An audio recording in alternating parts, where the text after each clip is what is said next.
Hello again. So in this last video I talked about search engine optimization and its benefits and why it's good to have it in your skill set. In this video I'm going to talk about using Yoast. This is the SEO plugin which I've embedded on QuaysNews and you can all use. So a little heads up in terms of how I use it and an example here of how I have used it in the past.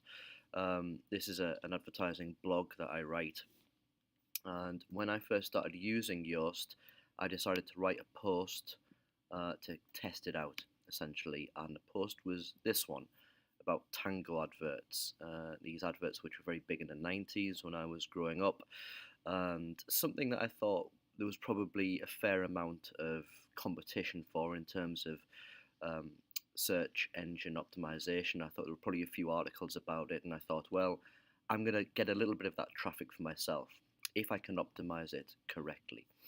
So, what I've done down here, although my WordPress CMS might look slightly different to Quays, it's essentially the same thing. And if we get down to the Yoast SEO plugin down here, which you can see, it probably looks fairly familiar if you've had a look at it on QuaysNews. So here's what you need to do first off if you decide that you're going to optimize an article using this plugin. The most important thing you can do, and the thing you must get correct if it's to be of any benefit, is to decide on your focus keyword. And it prompts you for a focus keyword here. If you don't know what any of these things are, there's these little pop-ups here which will tell you, what this is about, and there's more learning about this if you want to know more. But here's the deal with this. It's important that you consider what kind of keyword phrase people would put into Google if they wanted to find an article like this. And that should be your focus keyword. So what you need to do is, actually think, what are people going to type in the search engines if they want to find an article like this? So I decided that tango adverts was probably the most likely one. So my focus keyword goes in there. Now let's just take this out for a second. What immediately happens is that all of this stuff down here changes, because this is a list of instructions telling you how to optimize your article for whatever keyword phrase that you type in here. Now if I type in something like something irrelevant like cricket, for example, you can see that this stuff changes immediately to tell you, well, hang on, this article isn't optimized for that keyword phrase. And these are a list of instructions which will tell you what you need to do if you want to optimize for that keyword phrase. Now, obviously, I'm not going to do that.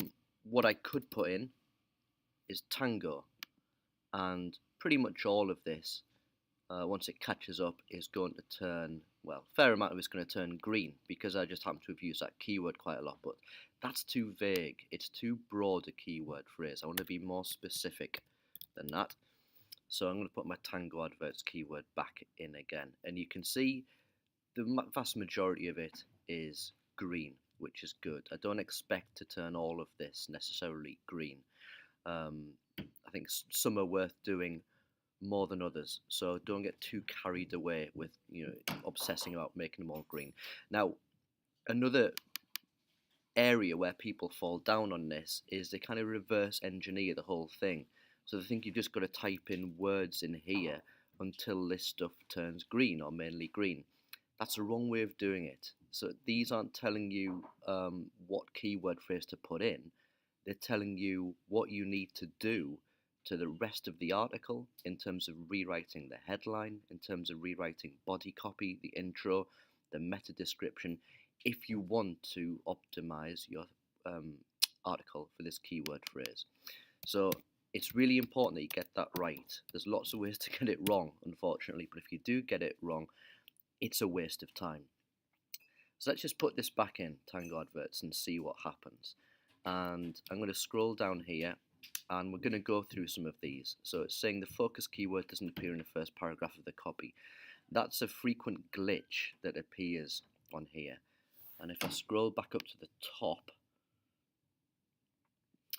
I think what happens is if there's any images then Yoast thinks that is the first paragraph. So if there's anything above this, if it's a featured image or you've just got something in there, I think that's what it picks up. So you can ignore that as long as you know you've got it in your first paragraph, like I have here. I wouldn't worry too much about it. So just be aware that that might not change, even if you have changed it correctly. So the slug for the page is a bit long. It's saying, what's the slug? Well, it's this bit here. It's this URL. If I hit edit snippet here, that's the slug there. And it's just what appears in the URL, basically, when you're looking at the page. Let's just open this up. Let's just go at the top. We'll preview changes. And that's going to open this up at the top. So there's the slug right there. That's not a big thing to worry about, to be quite honest. What is important when you're optimizing with URLs is that you can change the URL. You can change it there. You can hit edit. I'm on the Wi-Fi here, so it's just taking a little bit to catch up. Yeah, we'll skip that for the time being, but we can edit that if we want to. And we can also edit the slug down here. What's important is that if you've published an article, I've published this one already, you don't ever change the URL because it creates two different addresses for the same article. And in terms of how your site displays it, in terms of how search engines look at it, that's something we don't want to do. That's considered bad practice. So don't ever change URL once it's been published. By all means, change URL before you've published it. It's saying the slug has stop words. These are words like, let's have a look, when, and if, and to, and things like that. It's not a big deal. So I wouldn't worry too much about that. It's saying there are 0 no-followed links and 4 normal outbound links. The difference between no-followed and outbound links isn't really that important. Yoast considers that outbound links are good for the health of a page and good for SEO. So if you put a couple of links in, great. You should have links in any online article anyway, as far as I'm concerned. The meta description contains a focus keyword, it says here. Well, what's that? If I go further up here, in my snippet, you can see there's a meta description. The reason this is important is that this is what people see when they see the result on Google. And here's one I prepared earlier. I'm going to come on to this later. So here we are. That's the meta description, and that's the snippet. So it's what people see when they see your result in Google. It's important that it's compelling. It's important that it's informative. It's important that it contains a keyword phrase. Look, here's my keyword phrase, Tango adverts, in the headline, in the URL, in the meta description. So humans are going to see this snippet and hopefully think, oh, I want to click on that. Search engines are going to see the snippet and think, well, he said Tango adverts in the header, in the URL, in the meta description. Must be about that. I'm going to rank that higher if people type in Tango adverts. As I said in the previous video, the benefit of this, if you get on the front page of Google for a chosen keyword phrase, is massive. It drives a lot of traffic to your site. So that's the benefit of that. So let's go back to my meta description. This is an important one. I think that the headline and the meta description, the first line, things like that are important ones. So there's my meta description. You'll also get a bar across here which tells you is it a good amount of words, is it a good length, basically. If I type in some more stuff into here, you can see it's moving along there, and at a certain point this all turns red and the bar across the bottom turns amber to tell you that's too long. People won't be able to see the rest of that meta description in the snippet on search engine pages. Now, you can do the same thing for an SEO title. You can change that, and again, there's my keyword phrase. You can kind of use these little code snippets. That's putting in a separator and the site name, which is @turds in this case. Let's look at what that looks like. So here it is. There's the SEO title. There's the separator, that SEP bit, and there's the site name. So you can do a little bit of coding if you want, or you can just hard code it and just type in whatever you want to see in there. Okay, what's next? Is the meta description, consider how does it compare to the competition, could be made more appealing. So Yoast is trying to coach you to write compelling meta descriptions as well. So it's not just good for search engines, it's good for humans too. Next one down. The focus keyword appears in 1 out of 17 subheadings in the copy. While not a major ranking factor, this is beneficial. Well, what does that mean? Let's have a look. What I've got all the way through here is subheadings, because it's a nice way to break up the page like this to introduce new adverts, but also because at some point, needless to say, I've got my keyword phrase in as a subheading. And Google looks at things that are bolded, italicized, and in headings and things like that, and it pays a tiny little bit more attention to them. So if we can get a subheading in with the keyword phrase in, that's another tiny little incremental benefit. So there's one there, Tango adverts. That's an H2 tag, and that's an H3 tag. What does this mean? Well, let's go back and look at how I've done this further up here. Here's my H3 tags here. So you can hard code it like I have, or if you go on a visual editor, I don't like the visual editor personally, but if you use a visual editor, you can just drop down, I think it's paragraph or something like that, and you've got a load of heading formatting under there. So either way, you can do that. You can use the tags, or you can use the visual editor and do the formatting that way. So again, Yoast likes the fact that I've done this. It's saying, okay, well, that's on the whole, that's a good thing. Now, moving down, the images on this page contain alt attributes with the focus keyword. What does that mean? Well, every time you upload an image, let's kind of just do this dummy work here. Every time you upload an image, you get this stuff over here. This is metadata or alt data over here. It's called meta or alt because it's not visible to humans. It's for search engines to look at.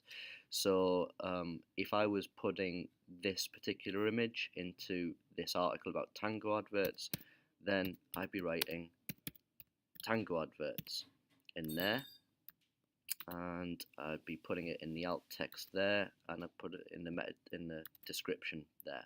So again, when Google looks at this, it's going to see this information, Tango adverts, Tango adverts, Tango adverts. It's going to think, understandably, this is what it must be about. It must be about Tango adverts, so I'll rank it a bit higher for that keyword phrase. And if I do that, I get another little green light from Yoast. What's next? The text contains, well, quite a lot of words in this case, and it's saying it's more or equal to the minimum of 300 words. Google doesn't tend to look at stuff under 300 words or so because it doesn't consider it to be particularly important. So if you're going to write any article, it's good to aim for that. Obviously, don't just pad your writing out for the hell of it, but have that in mind as a kind of notional target. Okay, next. The SEO title contains a focus keyword at the beginning, which is considered to improve ranking. So again, these are all little incremental changes that you can make. And there it is. There's my keyword phrase, Tango adverts, there. And the SEO title is kind of what appears in Google. So you can have a different SEO title to your headline as it appears on the page if you want. And let's just have a look at how it appears in search engines. Where is it? Here it is. Tango adverts and campaigns, heroes of ad turds, I've said there. You'll notice that it's different to what I've got here because you can have them slightly different if you want. Again, it's not a big thing really, but it's worth considering. So let's look at my snippet. There it is. That's how it appears in Google. Happy with that. It's got my keyword phrase in, and hopefully it's a compelling or sort of at least informative headline as well. Right, next, what have we got? Page title is a nice length. So again, let's just go up, check my snippet. We can see this green bar looks good to go. Across here, it's green. Let's just delete some of this stuff and see what happens. At a certain point, it's going to say, oh, that's a bit short, actually. So I'm just going to put that back in there. So that's good. I can have it too long as well. And what happens if I put too much stuff in here? Let's have a look. I get this amber bar across here, and you can see that the snippet is kind of running off the page. So that's not good because we can't see all the words involved in that headline. Looks a little bit clumsy, I think, and people might miss really important words in your title. Right, next, focus keyword appears in the URL of this page. So as I was writing it, I was making sure that in the URL, there it is, Tango Adverts. So I'm happy with that again. And lastly, I've never used this focus keyword before. Very good. This is important because if I write lots of articles with the same keyword phrase, Google isn't going to know which one is the most important one. Now we can get into more complicated issues like cornerstone content here, which I don't want to go into at the moment. But that should be another good reminder to think carefully about what goes in here, because if you get it wrong, it's a waste of time. It is a complete waste of time. So the result of all of this is this optimization work that I did on this particular keyword phrase is that I'm on the front page of Google. And to be on the front page of Google is where it's at when it comes to search engine optimization. So who's above me? Wikipedia and The Guardian, apart from these vids at the top. I'll take that, to be honest. I'm pretty happy with that work. So there's a fairly powerful example of the benefits of doing this kind of stuff and doing it well. And as I said in the previous video, I get work. I get pretty well paid work because I know how to do this stuff. And not a huge amount of people do. So if you know how to do it, you've got a little advantage over your competitors. And SEO is all about competition. We're competing for rankings on Google here. In terms of career, we're competing against other journalists who might lack these skills. So it's a real feather in your cap. That's why I've been going on about it so much. Okay, other examples of stuff that I do. I have this Liverpool website here. Let's just have a quick look at that. It's all about evergreen content. So it's not newsy, really. It's reviews and features. What's good about these things is that people are always going to be looking for most of the things on here. So I've got these kind of semi-reviews, semi-kind of portraits, semi-interviews with the people who run these venues around Liverpool. People are always going to search for them as long as they're open anyway. So optimizing for these articles brings me traffic, on a kind of steady basis. So I'm kind of gobbling up some of the traffic, some of the kind of search activity that's going on for these places, and many, many more. And when you look down the side here, you can see that I've been busy optimizing all of them. This is great for me because let's say I do a couple of hours on each one, and I've been sort of chipping away for a year or two now. Once I've done this work, it keeps kind of working for me if I've optimized it correctly, because I'm always going to get little bits of traffic for all of these different destinations. How many are there? It's 349 now. So let's say I get 10 hits a day. Then that's 3,500 people viewing my blog every day, and I can leverage that. I might get bits of work in Liverpool. I might get freebies from these places, or they might pay me to do some work for their websites. So there's all sorts of advantages to being good at this kind of stuff, and I get free theatre tickets and gig tickets and stuff like that. So as a journalist, it all kind of builds to raise my profile, raise my portfolio, demonstrate my skills, and practice my skills as well. So it's all good, basically. So just going over to Quays, here's what you got. This is what it'll look like when you go into it. Now, whatever your article is about, it's important to think, what are people going to search for if they wanted to find this article? Now, a lot of errors that people are kind of committing, and I get that it's hard and it's understandable. Let's say there's an article, a preview, a match report about Manchester United. This is a mistake if you type in Manchester United. And here's where it gets a bit confusing, because chances are you'll have used that keyword phrase quite a lot throughout the article, and a lot of this stuff might turn green, but that would be misleading because we are never going to rank on QuaysNews for Manchester United. It's never going to happen. We're competing against too many people. Let's just copy this keyword phrase and paste it into Google. So remember I was saying about competition. SEO is all about competition. Can we compete realistically with all of these people for this keyword phrase, Manchester United? The answer is no. Unfortunately, it's not possible.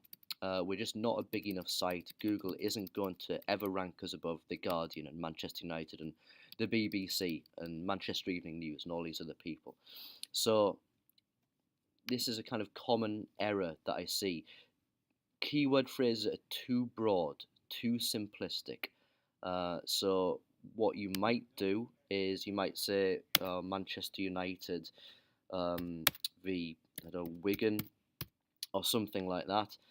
Because this is a more generic keyword phrase, it's a bit more specific, you might have a better chance of ranking for that. But it's really important to not have keyword phrases that are too broad. Other things that I see are things like homelessness and mental health, things like that. Again, it's far too broad. We'll never rank for it, so there is no point in trying to optimize for focus keywords like that. Other things I would suggest you don't bother optimizing for are stories like crime. I think I've actually got something here. So things that I would optimize for are local stories to do with Salford, Manchester, Greater Manchester, because we're not competing with as many people, and in theory, we're a local website. What I wouldn't optimize for is national stories. There's no point, again, we're up against too many people, and no one searching for national stories really wants our take on that, so it's a waste of time. What we also want to optimize for is stories that are evergreen. That means stories that have a lasting appeal. And think back to my Liverpool example. Reviews or profiles or interviews with people who run restaurants and pubs, charities, places and people. Things that are going to have an enduring appeal. It's worth optimizing for them because we might get traffic for 5 years off the back of an optimized article about one of those things. What I wouldn't bother optimizing for, non-evergreen stories. So stories that are kind of done and dusted in a few days. Crime stories are a big one. Man shot, woman attacked, train crash, bus strike, all that kind of stuff I've got there, where in 6 months' time, no one will be searching for it. If no one searches for it, there's no value in us optimizing for that article. So it's important to be discerning in what you bother optimizing. If it's anything like this, if it's anything national, not worth the effort, frankly. Okay, I've got a few examples here of things which I think are significant on keys. Affleck's Palace. So this is a fairly good example of something I would optimize for. It's evergreen, people are always going to be searching for Affleck's. It's local, we've got a good chance of ranking for it. Now, there's some work which hasn't been done here. The focus keyword is in the first paragraph of the copy. So remember that glitch I told you about? Let's go up and check. Yeah, it has been put in the first paragraph. So that's good work, whoever's done that. So we won't be on the front page because, again, there's a lot of competition for stuff like this. But we'll be higher in rankings and we'll get more traffic as a result of it. So good work on that one. Next, dermal filler customers. So this is an interesting story. Let's go down and have a look at the focus keyword. I would say that this focus keyword is a little too broad, frankly. Maybe we could pick out something in here mentioning who's this dermal filler nurse and practitioner from Savannah Hudson. Perhaps if she was like famous or semi-famous or well-known in Manchester, or dermaskin in Manchester, that's another keyword phrase. I can imagine people would be searching for something like that, and they might want to be they might be interested in this article about it, so they would be the keyword phrases that I'd be looking at. Let's also look at what's happened here. So someone's put the focus keyword in, but then they haven't followed the instructions. So that is not doing anything. It's not like a magic wand. It doesn't do anything in itself. It's telling you that if you want to rank for this keyword phrase, you have to do this work down here. If you don't, it's a waste of time. Next up, Rogue One. Rogue One, a Star Wars story. That's getting to be a kind of quite a lengthy keyword phrase. The reason why it becomes awkward is because you've got to have that exact phrase. You can put stuff before it, you can put stuff after it, but you can't break it up with things like this, otherwise it doesn't work. So that means if that's your focus keyword phrase, you've got to repeat that exact phrase all the way through your article, and it becomes unwieldy and it becomes difficult to work that phrase into your writing. So I can see the thinking behind that, but I think that's going to be awkward to rank for.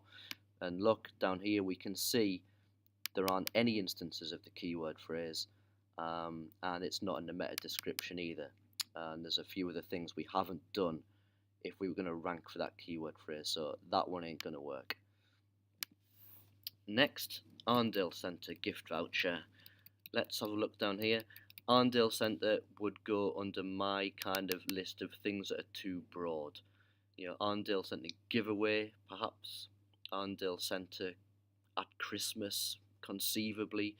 So things which I think people might search for that the article is about, but also that I can work through the copy again and again. So that's a bit too broad, and I suspect we've probably used that keyword phrase a few times. Okay, next up, Bundabust, which seems to be a new Indian restaurant, and this is an occasion where I would just go for that. I think that's fair enough, as long as it's not a chain and there's loads of them. Because we've got in there reasonably quickly, we've got a decent chance of ranking for that particular phrase, but we can see the relevant optimization hasn't actually been done. So that's one of those occasions where someone's put a keyword phrase in and I suspect thinks, oh, well, that's my job done. Nope, that's just the first bit of it. You've got to do all of this next. So that's a good keyword phrase, but the optimization hasn't been done. Two particular stages we need to do every time on this. So let's have a look at this one. Boxing Day. Here's a keyword phrase which is too broad, so that is not going to work, unfortunately. Next up, Tina Rothery's campaign, blah blah blah blah. Let's have a look as we scroll down the page. What's the keyword phrase here? The suspense is killing me. Fracking. Fracking certainly represents the story, and we can see that it's in the meta description there, but again, that keyword phrase is too broad. Let's just have a look at fracking. How many results can we find for that in Google? 15,400,000. So what we're saying is, if we're trying to optimize for that keyword phrase, is that we're going to be better than 15,399,990 other results. Is that likely? No is the answer, unfortunately. Now, what we could do with something like this is drill down to a more specific keyword phrase. Fracking in Lancashire, or fracking in whatever area this is, or maybe Tina Rothery. These are the kind of things that people might be searching for, and we have a chance of ranking for. So that's not going to work, essentially. Andy Warhol from Manhattan to Manchester. Now, I would immediately be thinking, what are people searching for if they want to find an article like this? And that is my suggestion, from Manhattan to Manchester. Let's scroll down the page. But we've got Andy Warhol in. Again, yes, people might search for Andy Warhol wanting to find this article. But again, let's have a look at how many results there are in Google for this. 20 million. So again, are we going to be better than virtually every other result in Google for this keyword phrase? The answer is no.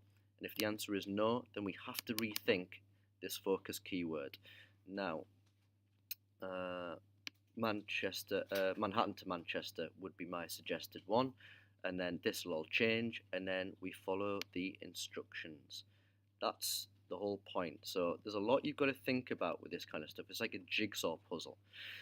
You've got to put yourself into the mind of people using these search engines and think, what will they search for? Then you've got to think, what do we have a realistic chance of ranking for? And it's got to be something reasonably specific. And then you've got to follow these instructions. So a few different stages here which you must go through in order to make this work. If you get any of them wrong, then I'm afraid your efforts are going to be wasted. It's difficult and it's complicated and it takes a while to get your head around, but if you practice this skill, it's absolutely invaluable. There is work out there for you if you can say to people, I know about search engine optimization and I'm good at it. So here endeth the lesson. I hope that was useful. You can come and speak to me about this. I'll be happy to talk you through it one-on-one if you want some more help with it. Okay, bye-bye.